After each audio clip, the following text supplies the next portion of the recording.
Bonjour.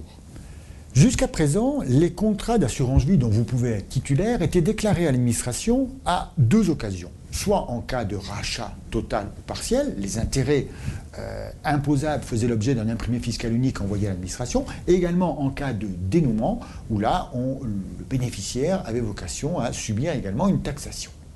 Les choses vont changer, vont évoluer à compter du 1er janvier 2016. De quoi s'agit-il ?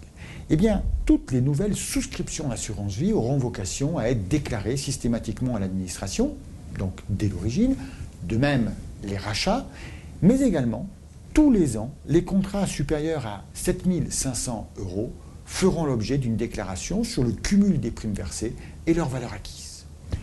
Pourquoi cette nouveauté ? Eh bien, tout simplement, c'est pour qu'en matière d'ISF, il n'y ait plus personne qui arrive à passer au travers en oubliant, entre guillemets, de déclarer un ou plusieurs contrats qui jugent relativement modestes. Ces déclarations ayant été réalisées directement, l'administration sera par définition informée. Qui va déclarer ?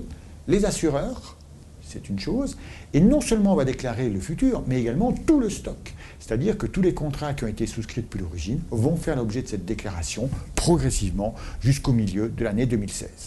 La conséquence, c'est qu'il va falloir se mettre en conformité, pour ceux qui ne le seraient pas, avec, je dirais, l'étendue de son patrimoine, tout simplement parce qu'en matière d'ISF, l'information du coût existera.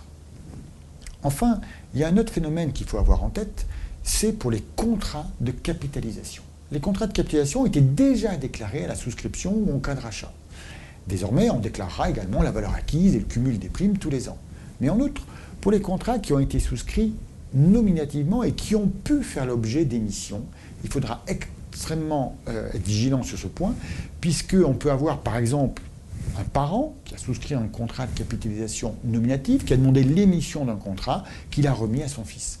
Eh bien, le fils peut l'avoir entre les mains, mais si la déclaration de transmission n'a pas été opérée, alors là, ça peut être grave, puisque les parents se verront rattrapés par l'administration qui, chaque année, aura la déclaration de la valeur de ce contrat.